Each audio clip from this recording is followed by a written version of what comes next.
اور تمام آیتیں سمندر سمیٹے ہوئے ہیں، اور یہ قرآن وہ ہے کہ جس میں صبح قیامت تک ہر خوش خبر اپنے اندر سمیٹ رکھا ہے. ہر آیت میں سمندر سمجھے ہوئے ہیں، اور پورا قرآن سورہ حمد میں سمٹا ہوا ہے، اور پورا سورہ حمد بسم اللہ الرحمن الرحیم میں سمٹا ہوا ہے، اور بسم اللہ الرحمن الرحیم کی بے میں پورا قرآن سمٹا ہوا ہے، اور بے چلتے پھرتے قرآن میں سمٹا ہوا ہے.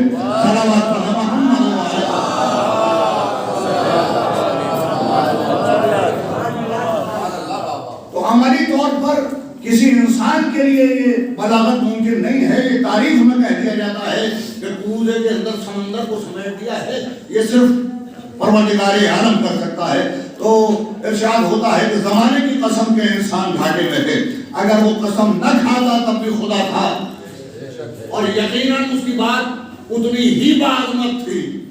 لیکن اگر وہ قسم کھا لے تو اس کے معنی یہ ہے کہ انسان کو متوجہ کیا جا رہا ہے، یہ انسان پر احسان ہے کہ وہ سمجھے کہ پروردگار عالم قسم کھا کر کتنے بڑے گھاٹے سے بچانا چاہ رہا ہے. کہ لوگ دعوت تشریف رکھتے ہیں، اسکالرز تشریف رکھتے ہیں، علماء تشریف رکھتے ہیں. ظاہر ہے کہ اس میں میرے لیے گفتگو آسان نہیں ہے اور وقت بھی زیادہ ہو چکا ہے. میں ذرا تیزی سے بڑھنا چاہتا ہوں. اگر آپ حضرات کے ذہن ہم آہنگ رہیں گے تو ہو سکتا ہے کہ کچھ تھوڑا بہت عرض کیا جا سکے. مل جل کے صلوات پڑھ لیں.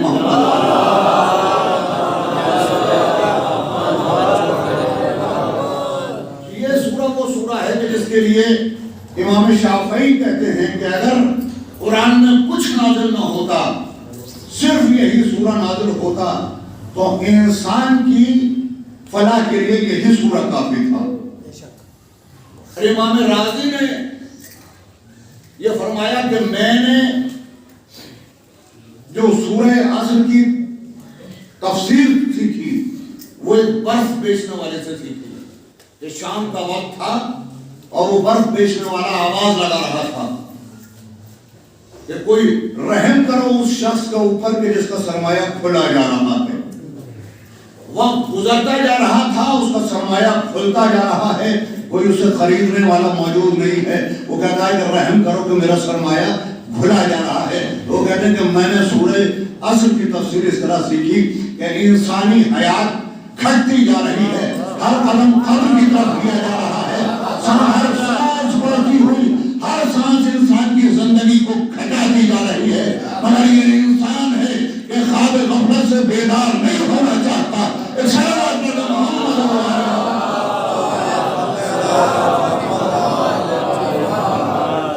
تو یہ ہے وہ سورہ.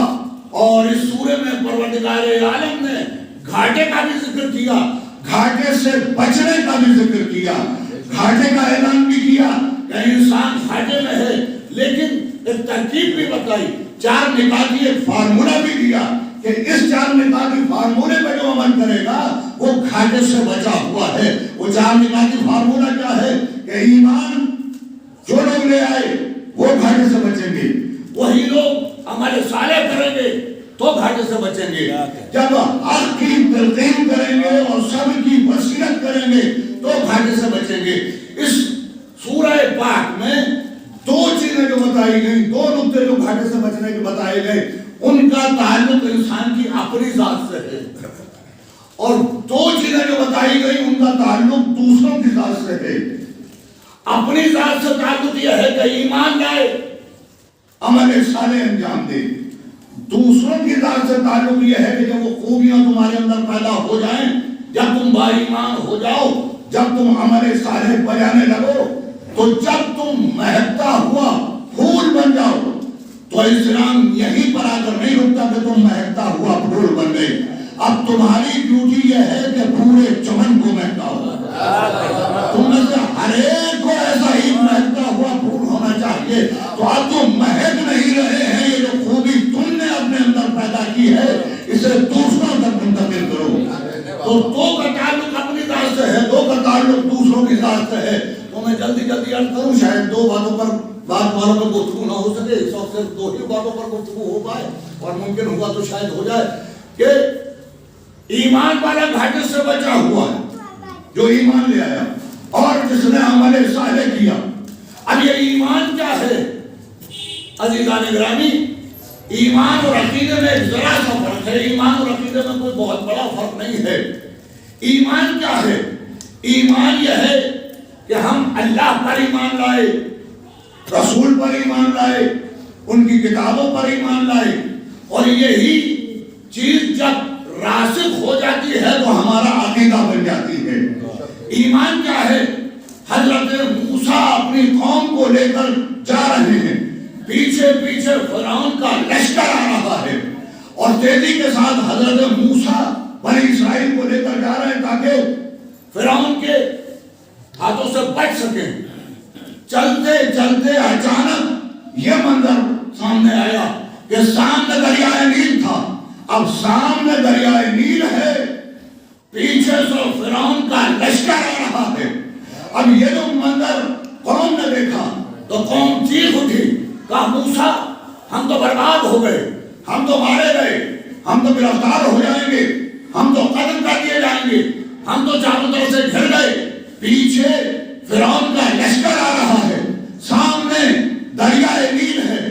اس وقت جناب موسیٰ بڑے اطمینان سے فرماتے ہیں کہ میرا خدا مجھے راستہ دکھا دے گا. راستہ سامنے تھا نہیں, مگر اس کا نام ایمان ہے کہ جب خدا کو ہم نے ناصر مانا ہے تو میرا خدا مجھے راستہ دکھا دے گا. سامنے راستہ تھا نہیں تو ارشاد ہوا کہ دریائے نیل کے اوپر عصا مارو. اب جو عصا مارا تو 12 راستے بن گئے. تو ایمان والوں کو 12 راستوں پر چلایا جاتا ہے.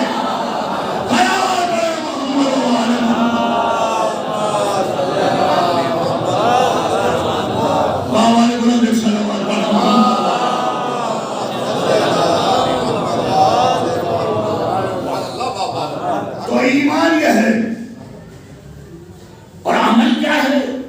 عمل ہے سارا اچھے عمل جو واجبات ہیں, نماز ہے, روزہ ہے, حج ہے, یتیموں کی پرورش ہے, بیواؤں کا خیال ہے, بیماروں کی تیمارداری ہے, سوشل سروسز ہیں. یہ اسلام کی تعلیمات ہیں.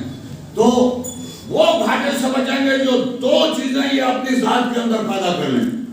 اب عزیزان گرامی, ہمارا مسئلہ یہ ہے کہ ہم میں کچھ لوگ تو وہ پیدا ہوئے کہ جنہوں نے عقیدے پر بڑا زور دیا, کچھ لوگ وہ پیدا ہوئے کہ جنہوں نے عمل پر بڑا زور دیا. حالانکہ قرآن کی آواز یہ تھی کہ نہ اکیلا عقیدہ بچائے گا نہ اکیلا عمل بچائے گا. بھائی جب قرآن نے کہہ دیا کہ عقیدہ اور عمل دونوں ضروری ہیں تو اب کوئی عالم کہا کرے کہ عقیدہ کافی ہے عمل ضروری نہیں ہے. کوئی عالم کہا کرے کہ عمل ضروری ہے عقیدہ ضروری نہیں ہے. جب قرآن آواز دے رہا ہے تو ہمیں عقیدہ بھی رکھنا ہے, عمل بھی کرنا ہے. اب میں آپ کے خدمت میں عرض کروں کہ یہ عقیدہ اور عمل, میں بچوں کو سمجھانے کے لیے ایک مثال کے ذریعے بات کو واضح کروں کہ عقیدے کی مثال ہندسے کی طرح ہے, نمبر کی طرح, سنکھیا کی طرح. جب 12 جیسا رکھتے آپ کے سامنے 1 2 4 یہ سب ہندسے ہیں نا. تو عقیدے کی مثال ہندسے کی طرح ہے, نمبر کی طرح ہے, اور عمل کی مثال 0 کی طرح ہے. اگر میں آپ کے سامنے 1 0 لکھوں, دوسرا 0 لکھوں, تیسرا 0 لکھوں, چوتھا 0 لکھوں, 5واں 0 لکھوں اور میں کہوں گا کہ ٹوٹل بتائیے کتنا ہو گیا تو آپ کہیں گے 0. میں نے کہا کہ اتنے 0 لکھے مگر پھر بھی یہ کہا کہ 0 کی اپنی کوئی زندگی نہیں ہے, 0 کا کوئی اپنا وجود نہیں ہے. اچھا یہ جو 1 ہے کہنا اس میں 1 کے برابر وزن ہے, یہ اپنی زندگی رکھتا ہے, اس میں 1 کے برابر وزن ہے. یہ ہے عقیدہ جو زندگی رکھتا ہے. یہ 1 جو ہے یہ عقیدہ ہے اور یہ 0 جو ہے یہ عمل ہے. اچھا اگر اس 1 کے آگے میں 0 لگا دوں, اگر 1 کے آگے میں نے 0 لگا لیا تو صفر کو زندگی مل گئی, عقیدے کو پختگی مل گئی. اب میں جتنے 0 لگاتا چلا جاؤں گا عقیدہ مضبوط ہوتا چلا جائے گا. تو عمل عقیدے کو مضبوط کرتا ہے, عقیدہ عمل کو مضبوط کرتا ہے.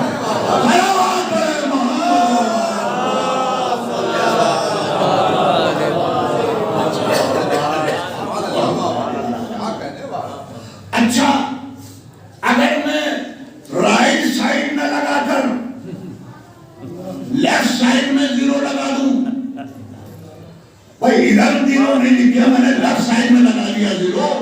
میں نے کہا اب کیا ہوا, کہا وہ تو 1 ہی رہ گیا. جو بھائی ادھر لگایا تھا تو اس کی قوت کیسے بڑھی، ادھر کیوں نہیں بڑھی؟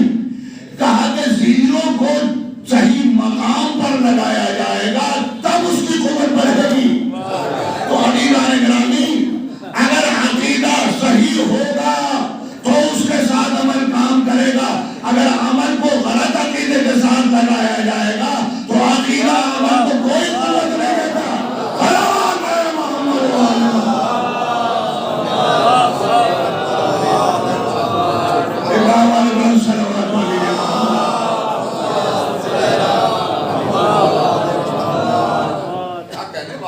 اب عزیزان گرامی، یہ غلط عقیدہ کیا ہے؟ بھئی کہ ہم میں سے ہر ایک توحید کا قائل ہے، رسالت کا قائل ہے، انبیاء کے اوپر ایمان لائے ہوئے ہیں، قرآن کو اللہ کی کتاب مانتے ہیں، فرشتوں پر ایمان ہے، جنت پر ایمان ہے، دوزخ پر ایمان ہے، مانتے یا نہیں مانتے؟ اب عزیزان گرامی، جب انسان مر گیا اور مرنے کے بعد قبر میں گیا،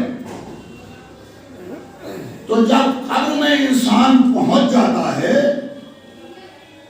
تو تمام علماء اسلام کسی بھی مکتب فکر سے تعلق رکھتے ہوں، تمام علماء اسلام کا اجتماعی یہ بیان ہے کہ قبر میں منکر و نکیر آتے ہیں۔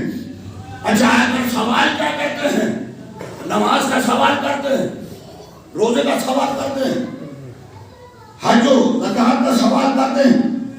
پورے عالم اسلام میں ایک فرقہ آپ نہیں دکھا سکتے کہ جو یہ کہے کہ منکر و نکیر قبر کے اندر نماز پوچھے گا، نماز نہیں پوچھی جائے گی، روزہ نہیں پوچھا جائے گا، پھر کیا پوچھا جائے گا؟ بتا کہ تیرا رب کون، بتا کہ تیرا رسول کون، بتا کہ تیری کتاب کون۔ اس کے معنی یہ کہ قبر میں عقیدہ پوچھا جائے گا، عمل نہیں پوچھا جائے گا۔ کیوں؟ کیا عمل ضروری نہیں ہے؟ نہیں، قبر میں عقیدہ پوچھا گیا ہے، عمل حشر میں پوچھا جائے گا، محشر میں عقیدہ نہیں پوچھا جائے گا۔ محشر میں پوچھا جائے گا نماز پڑھی تھی یا نہیں پڑھی تھی، روزہ رکھا تھا یا نہیں رکھا تھا، صاحب استطاعت تھا تو حج کیا یا نہیں کیا۔ تو قبر میں ہے عقیدہ، محشر میں ہے عمل۔ بہت توجہ چاہتا ہوں، اے میرے مالک، یہ جو 60 سال پہلے آدمی مرا، 70 سال پہلے مرا، 200 سال پہلے مرا، اسے برزخ میں کیوں رکھا گیا؟ کبھی آپ نے غور کیا ہے بات کے اوپر کہ یہ جو انسان مر جاتا ہے، اس مرے ہوئے انسان کو ایک طویل عرصے تک رکھا ہوا ہے۔ پالنے والے اگر یہ گناہگار ہے تو اسے دوزخ میں بھیج دے، یہیں پر اصول دین پوچھ، یہیں پر فروع دین پوچھ، جنت والا جنت میں بھیجا جائے، جہنم والا جہنم میں بھیجا جائے۔ مگر عجیب بات ہے کہ اعمال کے مطابق قبر میں سوال نہیں ہے، پورے علماء اسلام کا متفقہ فیصلہ ہے قبر میں عقیدہ پوچھا جائے گا۔ میں نے کہا اے میرے مالک، قبر میں عقیدہ کیوں پوچھا گیا، عمل کیوں نہیں پوچھا گیا؟ کہا کہ ابھی قبر میں تو یہ ٹیسٹ کیا گیا ہے کہ رائٹ سائڈ تھا کہ رانگ سائڈ تھا، ابھی سب یہ دیکھا گیا کہ رائٹ سائڈ تھا یا رانگ سائڈ تھا۔ اگر رائٹ سائڈ تھا تو ابھی اس کا عمل والا اکاؤنٹ کھلا ہوا ہے، عقیدے کا اکاؤنٹ بند ہو گیا، عمل کا اکاؤنٹ کھلا ہوا ہے۔ یہ جو 100 سال رکھا گیا، 200 سال رکھا گیا، یہ جو برزخ میں مسلسل آدمی رکھا جاتا ہے اس لیے کہ بیٹے کو خیال آ جائے کہ کچھ نمازیں چھوٹی ہوئی ہیں، میرے بھائی کو خیال آ جائے کہ یہ ہمارے صالحہ چھوٹے ہوئے ہیں، بیوی شوہر کا خیال کر لے، شوہر بیوی کا خیال کر لے، دوست کو خیال آ جائے کہ میرے دوست کے اوپر یہ قرضہ تھا، میں اس کا قرضہ اتار دوں۔ تو یہ جو رکھا گیا اس لیے کہ ابھی اعمال کا اکاؤنٹ کھلا ہوا ہے، لہذا یہ اللہ کا کرم ہے کہ ابھی اعمال کا اکاؤنٹ جاری ہے۔ اگر نمازیں کچھ قضا ہیں تو نمازیں پڑھوا دی جائیں گے، روزے قضا ہیں تو روزے رکھوا دیے جائیں گے، لیکن عقیدے کا اکاؤنٹ بند ہو گیا۔ بھائی میں نے دیکھا قبلہ کے پاس میں ایک صاحب آئے، آنے کے بعد انہوں نے کچھ رقم دی، وہ کہا کہ قبلہ ہمارے والد صاحب یوں تو پابندی سے نماز پڑھتے تھے، مگر وہ جب بیمار ہو گئے تو وہ ان کے ذہن کے اندر بھول پیدا ہو گئی تھی اور نجاست و طہارت کا بھی کچھ خیال نہیں رہ گیا تھا، تو وہ آخر کے 4-5 سال کی جو نمازیں ہیں وہ اور روزے وہ نہیں رکھ سکے تھے۔ یہ رقم آپ ہم سے لے لیجیے اور کسی سے اجارے پر نمازیں پڑھوا دیجیے، روزے رکھوا دیجیے۔ انہوں نے کہا ٹھیک ہے، ہم روزے رکھوا دیں گے، نمازیں پڑھوا دیں گے۔ اگلے دن ایک صاحب اور آئے جو اس عمل کو دیکھ رہے تھے بیٹھے ہوئے، وہ آیا، انہوں نے کہا کہ دراصل بات یہ ہے کہ ہم تو علماء کی صحبت میں کبھی بیٹھے نہیں، ہمیں تو پتہ ہی نہیں ہے۔ وہ جو کل ایک صاحب آئے تھے تو ہمیں پتہ چلا کہ مرنے کے بعد بھی نمازیں جا سکتی ہیں، مرنے کے بعد بھی ہمارے خیر جا سکتے ہیں، مرنے کے بعد بھی مردوں کے ساتھ مصروف ہو سکتا ہے۔ تو یہ اٹیچی میں ہم نوٹ بھر کے لائے ہیں، انہیں قبول کر لیجیے اور ہمارے ابا جان کے لیے بھی سارے ثواب کرا دیجیے۔ انہوں نے کہا بتائیے کتنی نمازیں قضا ہیں؟ کہاں نمازیں ان کی کہاں قضا ہیں، وہ تو تہجد کی نمازیں پڑھتے تھے، ان کا تو سجدے میں انتقال ہی ہوا ہے، نمازی تو پڑھ رہے تھے کہ جب ہارٹ فیل ہوا۔ کہا اچھا تو روزے قضا ہوں گے، آپ بتائیے کتنے دن کے روزے؟ کہا وہ تو رجب سے رکھنا شروع کرتے تھے، رجب رکھتے تھے، شعبان رکھتے تھے، پورا رمضان رکھتے تھے۔ کہا اچھا تو اس کے معنی حج نہیں کر سکتے؟ کہا انہوں نے تو زندگی میں 15 حج کیے، جب دل چاہتا تھا عمرے کے لیے چلے جاتے تھے، لوگوں کو بھی بھیجتے تھے۔ کہا پھر آپ کون سارے ثواب چاہتے ہیں؟ کہنا یہ دراصل بات یہ ہے کہ کہتے ہیں آپ سے شرم آ رہی ہے، مگر یہ بات اپنے تک ہی رکھیے گا، کسی سے کہیے گا نہیں۔ بات یہ ہے کہ نمازیں تو بڑے شوق سے پڑھتے تھے، روزہ تو بڑی پابندی سے رکھتے تھے، حج کے لیے تو مسلسل جایا کرتے تھے، کار خیر بہت کرتے تھے، مگر ولایت علی کے منکر تھے۔ ہم یہ چاہتے ہیں کہ یہ لے لیجیے اور کسی پرہیزگار آدمی سے ہمارے ابا کی طرف سے علی ولی اللہ کے حوالے ہے، مجھے بتائیے کہ یہ علی ولی اللہ پہنچا دیا جائے گا؟ نہیں پہنچایا جائے گا۔ کیوں؟ اس لیے کہ عقیدے کا اکاؤنٹ بند ہو چکا، عمل کا اکاؤنٹ جاری ہے۔ نمازیں جا سکتی ہیں مگر اب عقیدے کا اکاؤنٹ بند ہو چکا، عقیدہ نہیں جا سکتا۔ خیرات پر محمد و علیہ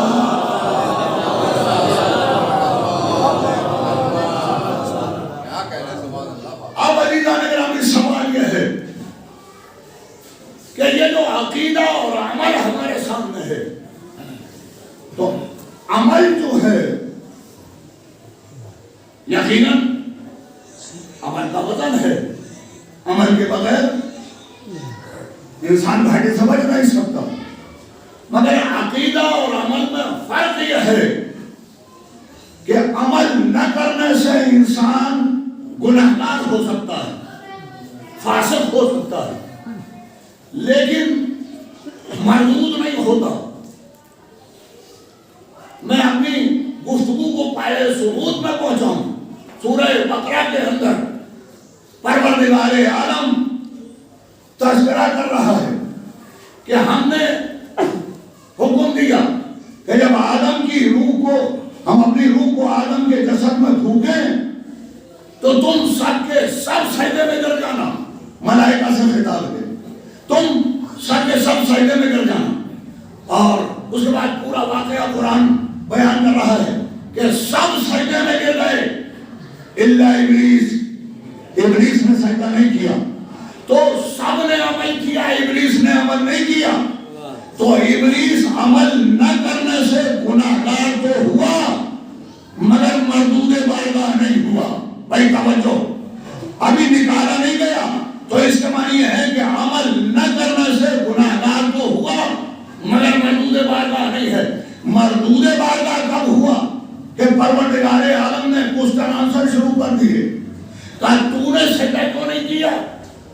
تو اس نے کہا میں نے سجدہ اس لیے نہیں کیا کہ میں اس سے افضل ہوں، تو نے مجھے آگ سے بنایا، اسے مٹی سے بنایا، آگ کی صفت بلند ہونے کی ہے، مٹی کی صفت پست ہے، لہذا میں اس سے افضل ہوں، میں اس سے سجدہ نہیں کر سکتا۔ بس اس جواب کے بعد مردود بارگاہ کر دیا گیا. تو آپ سمجھے کہ عمل نہ کرنے سے گناہگار تھا، مردود بارگاہ نہیں ہوا، مگر جب عقیدے میں فساد پیدا ہو گیا، جب عقیدہ خراب ہو گیا تو مردود بارگاہ ہو گیا. اور تمام واقعات سنانے کے بعد قرآن نے کہا وَكَانَ مِنَ الْكَافِرِينَ، وہ تو تھا ہی کافروں میں سے. کانا سیغہ ماضی ہے. ایک بات تشریف کرتے ہیں علامہ طالب جوہری صاحب فرماتے ہیں کہ کانا من الکافرین، تھا ہی کافروں میں، یعنی انکار سجدہ کے بعد کافر نہیں ہوا بلکہ اس کا ماضی کافر تھا. بھائی توجہ کیجئے، میں آپ کے ذہن کو کہاں پہنچانا چاہ رہا ہوں. یہ قرآن ہے کہا کانا من الکافرین، بھائی وہ تو تھا ہی کافروں میں، یعنی انکار سجدہ سے کافر نہیں ہوا بلکہ کیونکہ کافر تھا اس لیے سجدہ نہیں کیا، اس کا ماضی کافر تھا. اے میرے پالنے والے، وہ تو سجدے کر رہا تھا، وہ تو تیری بارگاہ کے اندر تسبیح و تحلیل کر رہا تھا، وہ تو عابد تھا، وہ تو زاہد تھا. اے میرے پروردگار، تو وہ سجدے کر رہا تھا اور کافر تھا، عابد تھا اور کافر تھا، زاہد تھا اور کافر تھا، تسبیح کرتا تھا اور کافر تھا. اے میرے مالک، ہماری نگاہوں سے بچ سکتا تھا مگر تو جانتا تھا کہ کافر ہے. تو جب کافر تھا تو یہ صفِ ملائکہ میں لا کے بٹھایا کیوں تو نے؟ کہا صفِ ملائکہ میں لا کے اسی لیے تو بٹھایا کہ اگر صفِ ملائکہ میں لا کے بٹھایا نہ جاتا تو نہ خلافت آدم کا انکار کرتا، نہ کفر ابلیس کا پتہ چل ہوتا. آپ سمجھ میں آیا؟ بھائی کل کا ابلیس کافر تھا مگر سجدے کر رہا تھا، کافر تھا مگر تسبیح کر رہا تھا، کافر تھا مگر عبادت کر رہا تھا. تو کل ابلیس سجدہ کر کے کافر ہو کے سجدہ کر سکتا ہے، تو آج کا مسلمان منافق ہو کے سجدہ کیوں نہیں کر سکتا؟ تو ابلیس کے کفر کا پردہ جب تک ہوا جب خلافت کا معاملہ سامنے آیا. معلوم ہوا خلافت وہ ہے جو کفر کا بھی پردہ چاک کرتی ہے، نفاق کا بھی پردہ چاک کرتی ہے.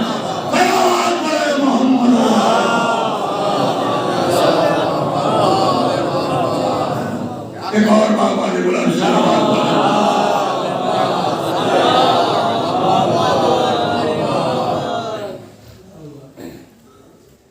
بابا نے بولا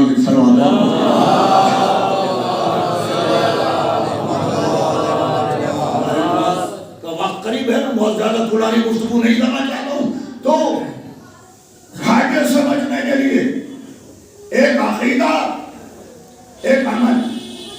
اب جب عقیدہ اور عمل دونوں کا دامن تھام لیا اور انسان اپنی ذات میں اس معنی میں بہتر ہو گیا کہ اس کا عقیدہ بھی پختہ ہے، اس کا عمل بھی اچھا ہو گیا، تو اب ارشاد ہوا کہ اس خوبی کو دوسروں تک بانٹو. اب ہر کو معاشرے میں سوسائٹی کے اندر بیان کرو، ہم پہنچاؤ لوگوں تک، اور اس راہ کے اندر جو مصیبتیں آئیں صبر کرو. عزیزان گرامی، انسان کا حق قبول کر لینا آسان ہے، لیکن حق کو دوسروں تک پہنچانا، نیگیٹو ماحول کے اندر پہنچانا، ایسے معاشرے میں پہنچانا کہ جو حق سننے کو تیار نہ ہو، یہ بڑا سخت کام ہے. لیکن قرآن کہتا ہے کہ گھاٹے سے تب بچے گا انسان کہ جب حق کی تلقین دوسروں تک کرے. ایک صلوات پڑھیے محمد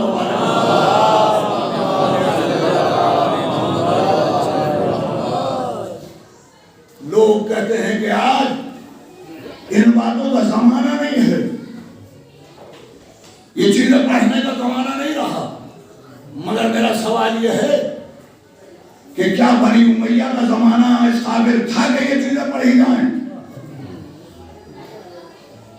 کیا بنی عباس کا دور تھا کہ ان کے سامنے یہ تمام تذکرے ہوں، فضائل آل محمد بیان کیے جائیں؟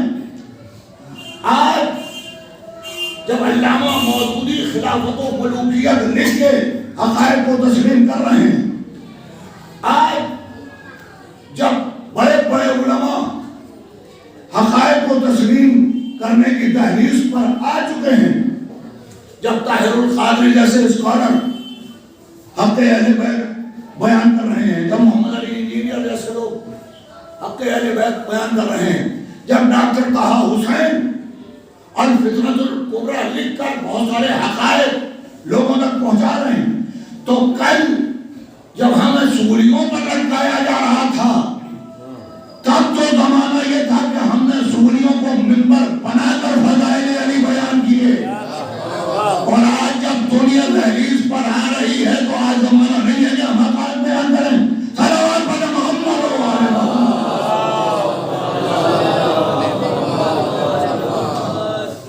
ایک اور بابا علی بلند سلام۔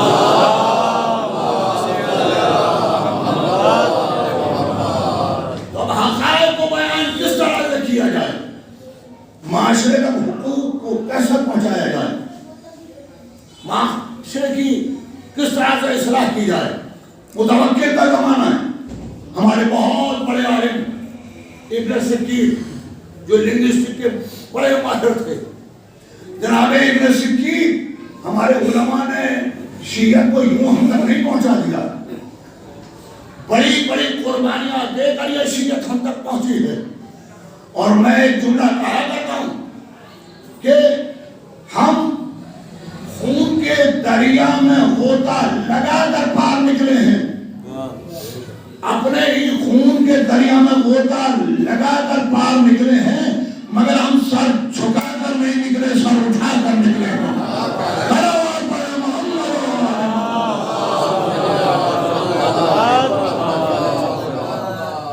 ابن سکین بہت بڑے عالم، متوکل کا زمانہ ہے، علم کا شعلہ پھیلا ہوا ہے۔ اس نے اپنے دو بیٹوں کے لیے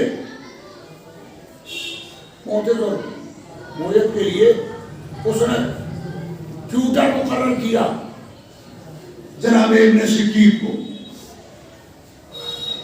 جناب ابن سکین بادشاہ کے بچوں کو پڑھا رہے ہیں، ان کے ٹیوٹر ہیں، چنانچہ دربار میں ظاہر ہے کہ وہ خصوصیت ہو گئی ان کو، تو ان کے لیے ایک باقاعدہ نشست رکھی گئی، دربار میں ایک نشست تھی۔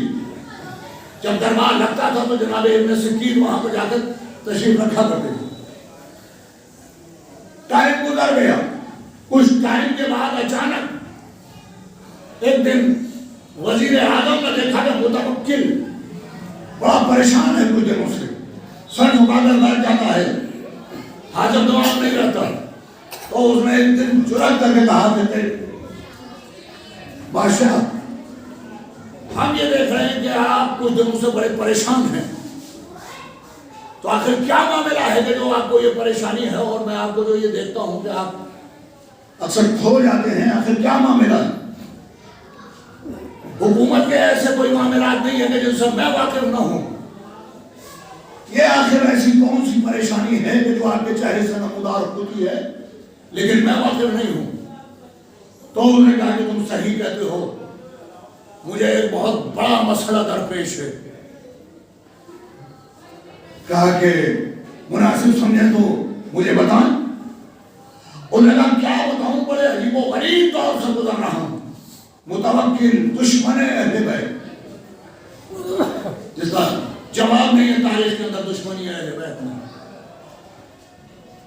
کہ بڑے عجیب و غریب دور سے گزر رہا ہوں۔ کہا کچھ فرمائیے کہ کیا پریشانیاں ہیں؟ کہا کچھ دنوں سے بڑی عجیب چیز اپنے گھر میں دیکھ رہا ہوں۔ کہا وہ کیا؟ کہا میں یہ محسوس کر رہا ہوں کہ میرے دونوں بیٹے عاشق اہل بیت ہوتے جا رہے ہیں، میں اس عظیم مصیبت میں مبتلا ہوں کہ میرے دونوں بیٹے، میں کچھ عرصے سے محسوس کر رہا ہوں کہ وہ اہل بیت کے وہی ہوتے جا رہے ہیں۔ اب یہ میرے خون کا اثر تو ہو نہیں سکتا بھائی، یعنی متوکل بھی جانتا ہے کہ میرے خون میں یہ شرافت نہیں ہے کہ آل محمد کے چاہنے والے ہو جائے میری اولاد۔ انہوں نے کہا دیکھیے اب میرے پاس دامن وقت میں گنجائش نہیں ہے کہ انسان کے حالات کو بہت ساری چیزیں متاثر کرتی ہیں. تربیت انسان کو متاثر کرتی ہے, رزق حلال انسان کو متاثر کر دیتا ہے. تو ظاہر ہے کہ وہ متوکل کا خون تو اس قابل نہیں تھا کہ یہ اس کی اولاد محب اہل بیت ہو جائے. تو وہ خود کہہ رہا ہے کہ میں یہ محسوس کر رہا ہوں کہ محب اہل بیت ہو رہے ہیں میرے دونوں بچے, اور ظاہر ہے کہ یہ میرے خون کا تو اثر نہیں ہے. اب یہ کہاں سے ان کے دماغ میں یہ محبت آئی, یہ میری سمجھ میں نہیں آ رہا ہے. تو وہ ایک مرتبہ وزیر اعظم نے ہاتھوں کو جوڑا, اس نے کہا کہ اگر آپ کچھ اجازت دیں تو میں بیان کروں. کہا کہ بتاؤ. کہا کہ یہ جو آپ کے بچوں کا ٹیوٹر ہے ابن سکی, تعلیم کا بھی ایک بڑا اثر ہے, استاد کا بڑا اثر ہوتا ہے بچوں کے اوپر, تربیت کے اوپر, بدلنے میں بچوں کو. یا خون بدلتا ہے, یا تربیت بدلتی ہے, یا تعلیم بدلتی ہے, یا رزق حلال بدلتا ہے, یہ الگ ٹاپک ہے. تو انہوں نے کہا کہ یہ جو آپ کے بچوں کا ٹیوٹر ہے ابن سکی, مجھے پورا یقین ہے کہ یہ شیعہ ہے, تخیل کے بحث میں مجھے پورا یقین ہے کہ یہ محب اہل بیت ہے, اور وہی اثر آپ کے بچوں کے اندر منتقل ہو رہا ہے. اس نے کہا اچھا, اگر یہ معاملہ ہے تو یہ تو کوئی مشکل معاملہ نہیں ہے, ابھی پتہ چل جائے گا. چنانچہ دربار لگایا گیا, دربار میں ابن سکیر کو بلایا گیا. ابن سکیر کو پیغام پہنچا, ابن سکیر دربار میں پہنچے تو ابن سکیر کی جو نشست دربار کے اندر مخصوص تھی, ابن سکیر چلتے ہوئے اس نشست کی طرف بڑھے تاکہ اس نشست کے اوپر بیٹھے, یا سب کی اپنی اپنی نشست ہے, سب بیٹھے ہوئے تھے. ابن سکیر اپنی نشست کے اوپر بیٹھنا چاہتے تھے کہ قریب جو سپاہی کھڑا ہوا تھا اس نے تلوار نکال کر ان کا راستہ روکا. اور ایک دم جناب ابن سکیر چونکے اور ایک دم معاملے کو سمجھے کہ آج کوئی اور نوعیت ہے دربار کے اندر. انہوں نے پلٹ کر متوکل کی طرف دیکھا, متوکل تخت کے اوپر تھا, مسکرایا. مسکرانے کے بعد نے کہا کہ آپ پریشان نہ ہو, یہ جو نشست آپ کے لیے مخصوص کی گئی تھی اس سے اعلیٰ نشست آپ کو دی جائے گی, لیکن میرے ایک سوال کا جواب پہلے آپ کو دینا ہوگا. تو جناب ابن سکیر نے کہا کہ بتاؤ تمہارا سوال کیا ہے. کہا میرا سوال یہ ہے کہ یہ میرے دونوں بیٹے جو آپ کے شاگرد ہیں, آپ نے کتنا چاہتے. کہا کہ میں بہت چاہتا ہوں. کہا کتنا چاہتے ہیں. کہا بھئی میں میرے شاگرد ہیں, اپنی اولاد کی طرح چاہتا ہوں. کہا اگر ان پر کوئی وقت آ جائے.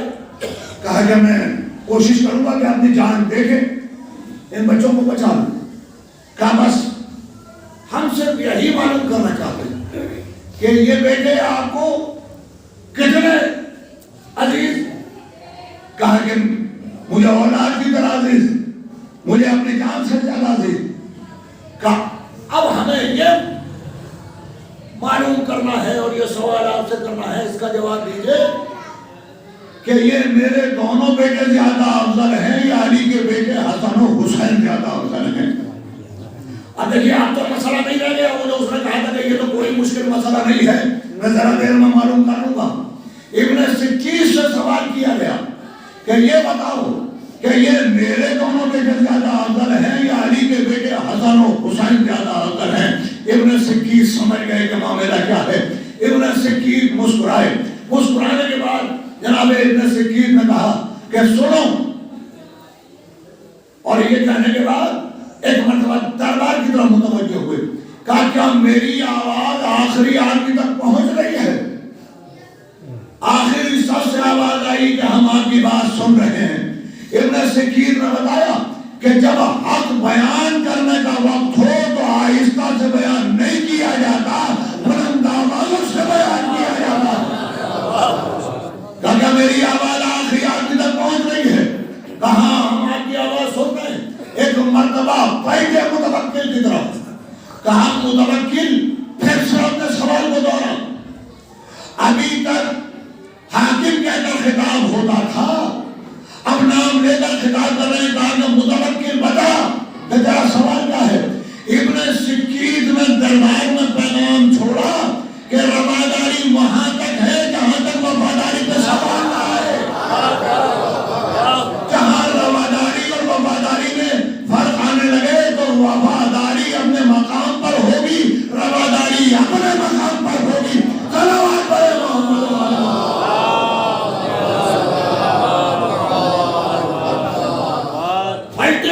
پلٹنے کے بعد میں کہا کہ متوکل پھر سے اپنا سوال دورا. انہوں نے کہا کہ میں نے تم سے یہ پوچھا کہ تمہارے دونوں بیٹے، میرے دونوں بیٹے زیادہ افضل ہیں یا علی کے بیٹے حسن و حسین زیادہ افضل ہیں؟ ابن سکید مسکرائے. مسکرانے کے بعد میں کہا کہ اہل دربار کیسا بےہودہ سوال ہے، سوال ہی صحیح نہیں ہے. متوکل نے کہا کہ سوال کیوں صحیح نہیں ہے؟ کہا کہ نہیں، تمہارا سوال صحیح نہیں ہے، پہلے سوال درست کرو پھر مجھ سے سوال کرو تو جواب دوں. کہا کیوں، میرے سوال میں کیا غلطی ہے؟ کہا کہ تم اپنا سوال مجھ سے اس طرح کرو، اے متوکل کیا تم نے کمبر کا نام سنا ہے؟ تو متوکل نے کہا کہ ہاں وہی علی کا بددماغ غلام کمبر، اسے کون نہیں جانتا؟ مگر میرے سوال سے کمبر کا تعلق کیا ہے؟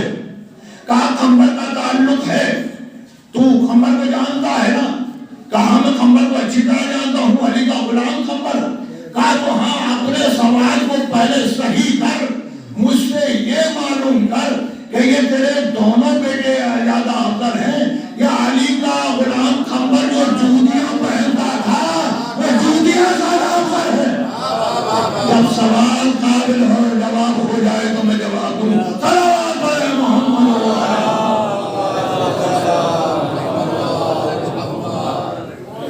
تو جب حقائق بیان کرنے کا موقع ہو تو اب تمہارے اوپر فرض ہے، جب تم نے حق کو قبول کر لیا تو اب حق کو معاشرے تک پہنچاؤ. اب حق کو چھپاؤ نہیں، اس لیے کہ جب حق چھپایا جاتا ہے تو حق چھپانے سے اللہ کا دین چھپتا ہے، اور وہ قرآن کے حقائق چھپتے ہیں، رسولوں کی محنتیں لائے جاتی ہیں. تو حق کو معاشرے تک پہنچاؤ. اب عزیزان گرامی، بس دامن وقت میں گنجائش ختم ہوئی تو یہ قرآن کا پیغام ہے کہ اگر تم نے اپنے اندر ایمان پیدا کر لیا، اگر تم نے عمل صالح کو انجام دے لیا، اگر تم نے معاشرے تک حقائق پہنچا لیے اور ان کے بدلے میں جو تمہارے اوپر مصیبتیں پڑتی ہیں ان پر صبر کیا اور لوگوں کو صبر کی تلقین کی، تو تم گھاٹے میں نہیں ہو.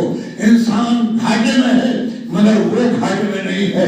عزیزان ملت، اگر آپ کو ان چاروں چیزوں کو کمال پر دیکھنا ہو تو آئیے کربلا میں دیکھیے یہ چاروں چیزیں کس کمال پر آپ کو نظر آئیں. عقیدہ اپنے کمال پر ہے، شب عاشور ہے، حسین آواز دے رہے ہیں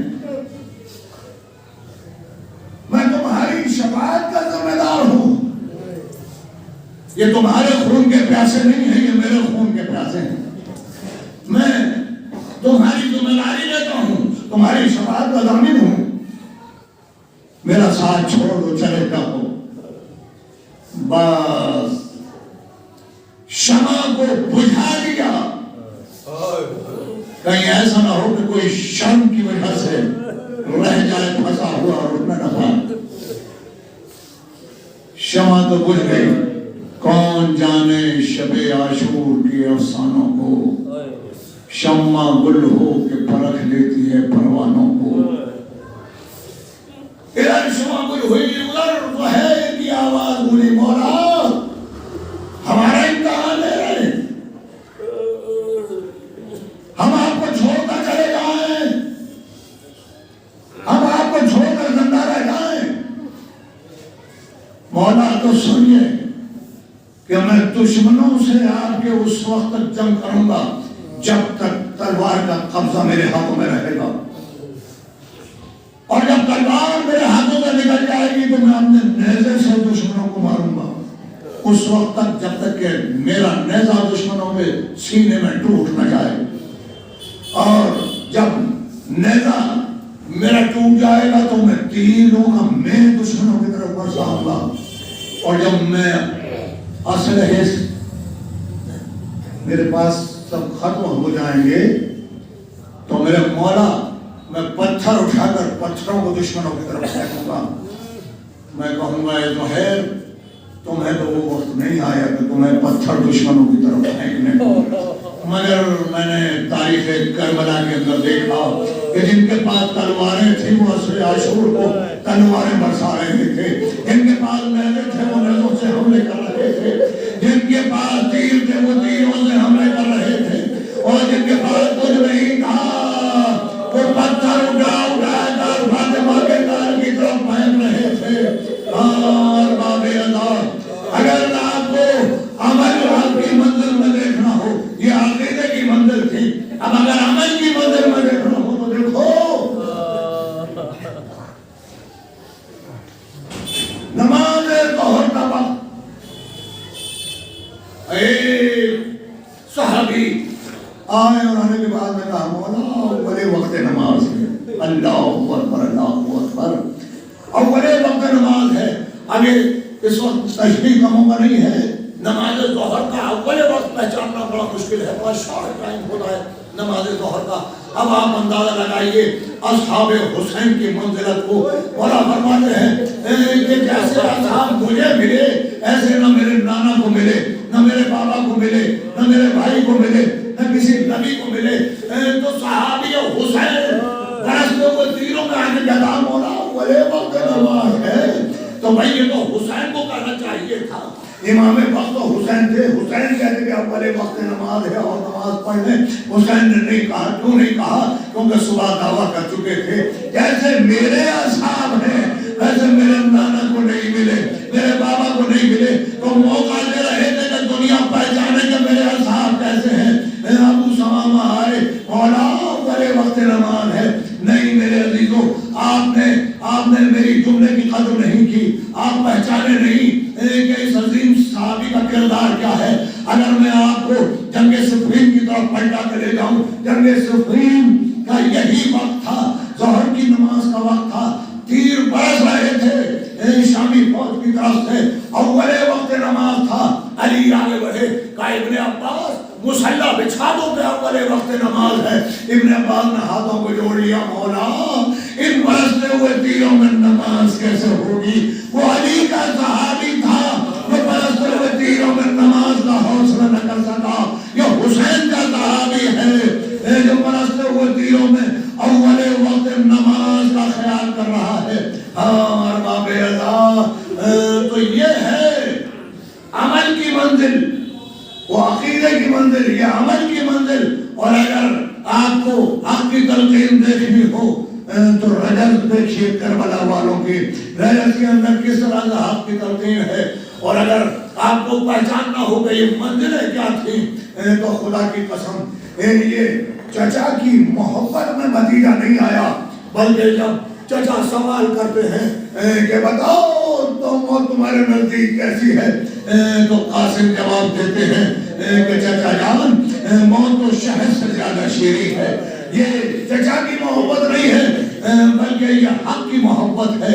اگر علی اکبر سے سوال ہو بیٹا یہ بتاؤ کہ موت ہمارے پیچھے پیچھے چل رہی ہے، موت ہمارے ساتھ ساتھ ہے، یہ بتاؤ کہ کیسا محسوس کر رہے ہو؟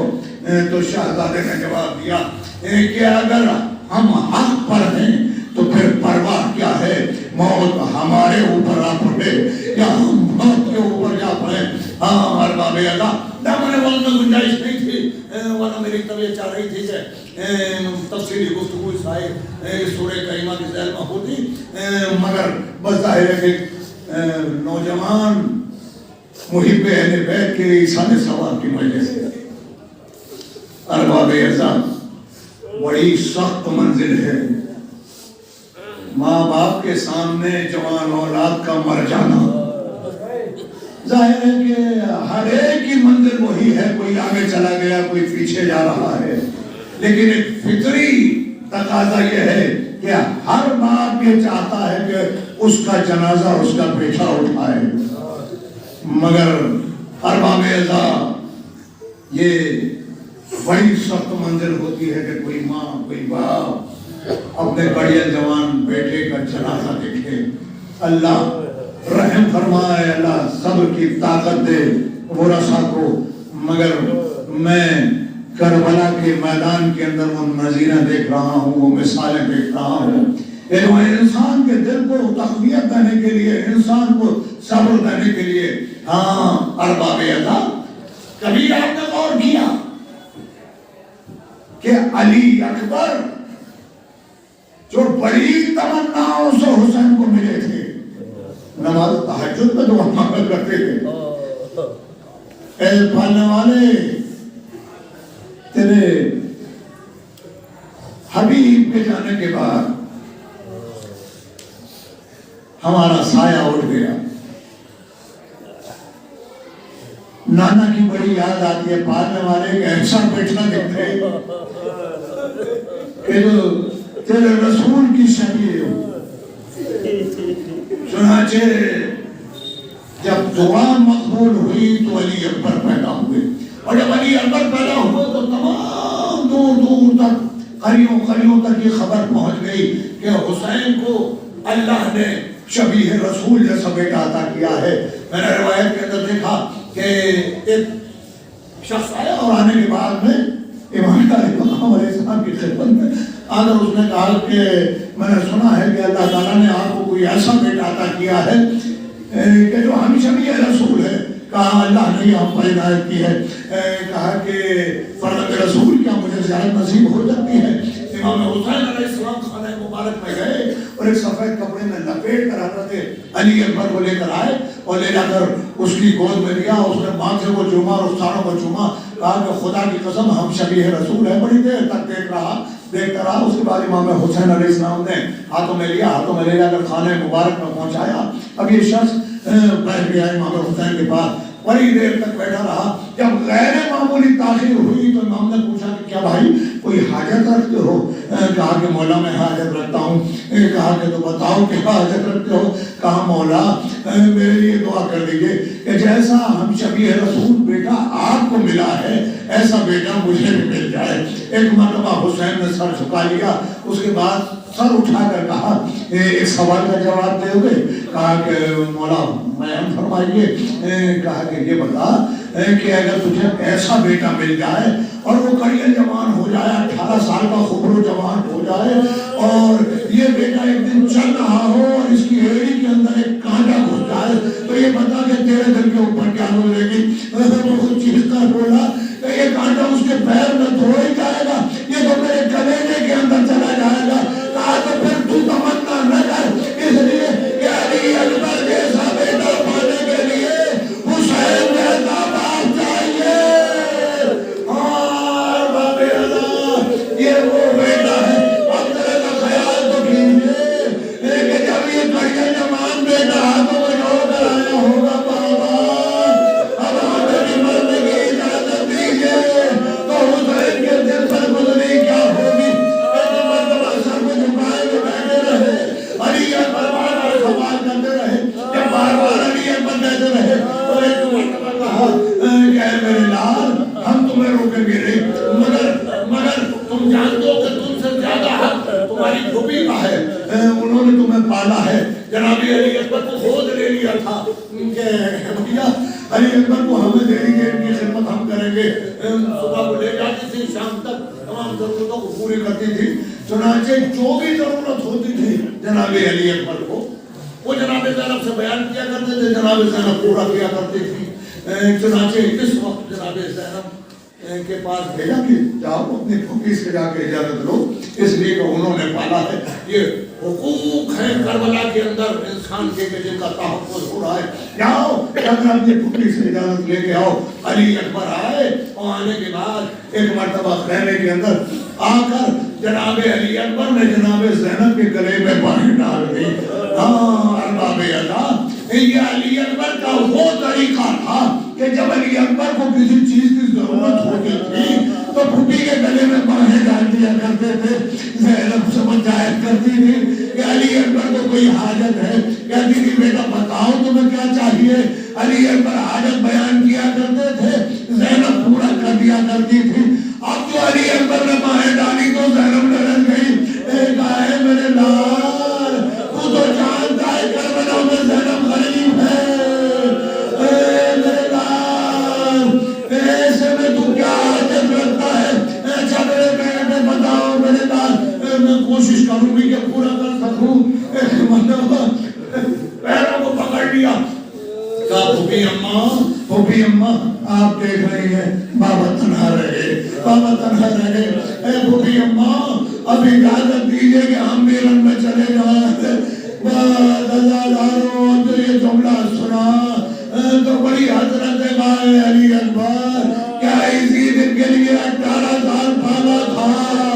کیا تمہیں معلوم نہیں ہے کہ ہم نے کبھی اولو محمد کو تمہارے برابر سمجھا نہیں ہے؟ علی اکبر کوشش کرتے جا رہے ہیں مگر جناب زینب اجازت نہیں دیتی۔ ارباب ادا جب بڑی دیر گزر گئی، دیکھا کہ پھوپھی اماں اجازت نہیں دیں گی تو ایک مرتبہ پیروں کو چھوڑ دیا، کھڑے ہو گئے، کہا پھوپھی اماں ٹھیک ہے آپ اجازت نہیں دیتی تو علی اکبر میں نہیں جائے گا، مگر پھوپھی اماں ہمارے ایک سوال کا بھی جواب دے دیجیے۔ کہا کہ پوچھو بیٹا کیا پوچھنا چاہتے ہو؟ کہا پھوپھی اماں اتنا بتا دیجئے کہ جب علی اکبر مدینہ واپس جائے گا اور مدینے کے نوجوان علی اکبر سے کہیں گے تو پھر تیری جوانی پر کہ بوڑھا باپ تلواریں کھاتا رہا، تیری جوانی کس کام میں آئی؟ تو اے پھوپھی اماں ہم کیا جواب دیں گے؟ جناب زینب نے علی اکبر کو سینے سے لگایا، اچھا جاؤ لال خدا حافظ۔ یہ ایک نوجوان کے اظہار ثواب کی مجلس ہے، میں نے ختم کیا آپ کی زحمت کو، آپ کی آنسو مرحوم کی مغفرت کا ذریعہ بنیں گے۔ اللہ تعالیٰ نے امام حسین علیہ السلام علی اکبر آئے، حسین نے کس طرح سے رخصت کیا مجھے رخصت نہیں پڑھنی، عزاداروں میں تو صرف آپ سے ایک سوال کا جواب چاہتا ہوں۔ علی اکبر چلے گئے، جا کر بڑی عظیم الشان جنگ کی، اس کے بعد جو تاریخ کا مقادر کا فقرہ ہے وہ یہ کہ علی اکبر واپس پلٹ کے آئے، علی اکبر واپس پلٹ کے آئے۔ بس میں صرف 2 منٹ یا 1.5 منٹ آپ کا لینا چاہتا ہوں، مجھے محبت حسین کا حوالہ دے کر، محبت علی اکبر کا حوالہ دے کر۔ ارباب ادا کہ جناب علی اکبر واپس پلٹ کر آئے رہے، ایک مرتبہ حسین نے پوچھا بیٹا کیا حال ہے؟ بس اللہ دارو اچانک علی اکبر چاہتے نہیں تھے کہ زبان سے کہیں، مگر اچانک علی اکبر کی زبان سے نکل گیا، اے بابا پیاس کلیجہ کباب کیے گئے ہیں، اگر 2 گھونٹ پانی مل جاتا تو میں ایسی جم کرتا کہ یہ یاد رکھتے۔ ارباب ادا آپ تو جانتے ہیں کہ علی اکبر بھی پیاسے ہیں، حسین بھی پیاسے ہیں، اب جو یہ پیاس کا شکوہ علی اکبر کی زبان سے سنا تو ایک مرتبہ سر کو جھکا لیا، واہ غربتا، ارے جس کے گھر سے کبھی جواہرات کا سائل خالی ہاتھ نہیں گیا، اس کا بیٹا پانی کا سائل بن کے آیا، کوئی پانی کی حاجت پوری نہیں کر سکتا۔ علی اکبر آؤ، کس خوبصورتی سے حسین نے بتانا چاہا علی اکبر پانی کہاں ہے، کہا میرے قریب آؤ، اپنی زبان ہمارے منہ میں دے دو، ہو سکتا ہے کہ کچھ تجربی ہو جائے۔ علی اکبر نے زبان دی، ایک مرتبہ زبان کہہ لی، بابا آپ کی زبان تو مجھ سے زیادہ ایٹی ہوئی ہے، آپ تو مجھ سے زیادہ پیاسے ہیں، بس میں نے مجلس کو ختم کر دیا۔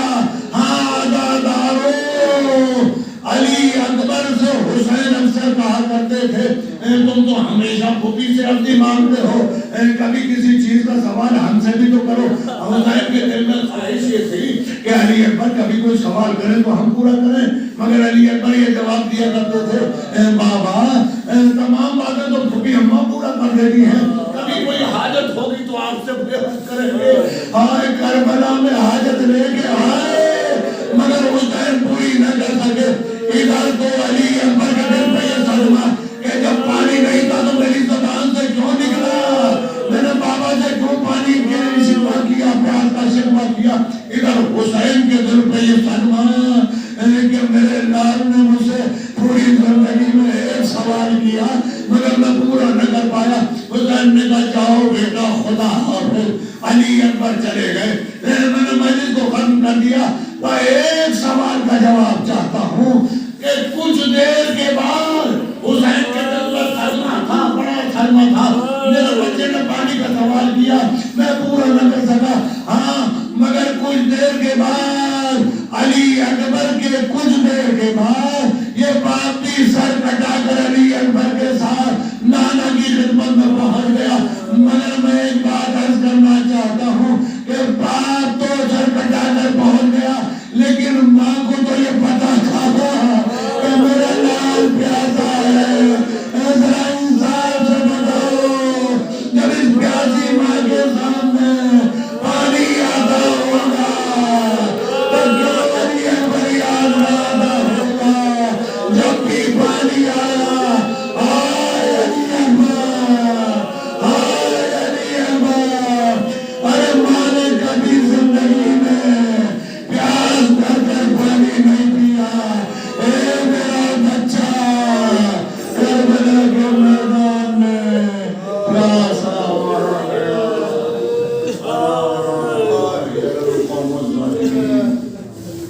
آنے والے اس مقدس شہزہ کو قبول فرما، آنے والے مرحوم کی مغفرت فرما، ان کے ورثاء کو، ان کے خاص طور پر ان کے ماں باپ کو، ان کے بہن بھائیوں کو، سب کو صبر عطا فرما۔ معاشیان ذکران کی زبرادی کا ہمار کی حفاظت، امام زمانہ شروع میں تعلیم فرما۔ جو بیمار ہیں تو ظاہر ان کے واسطہ کربلا والوں کی بے کفن لاشوں کا اور پیاس سب کو صحت کاملہ عطا فرما۔ ایک محترمہ جناب تسلیم فاطمہ صاحبہ بیمار ہیں، ان کے لیے آپ سے گزارش ہے کہ خصوصی دعا فرمائیں کہ اس مجلس کے اندر شہزادی تشریف لائی ہیں، پہلے کہ مطالعہ اسلام تشریف لاتے ہیں اور وہ کے واسطہ اسلام کا خصوصی حکم تھا کہ تمام بیماروں کو خصوصیت سے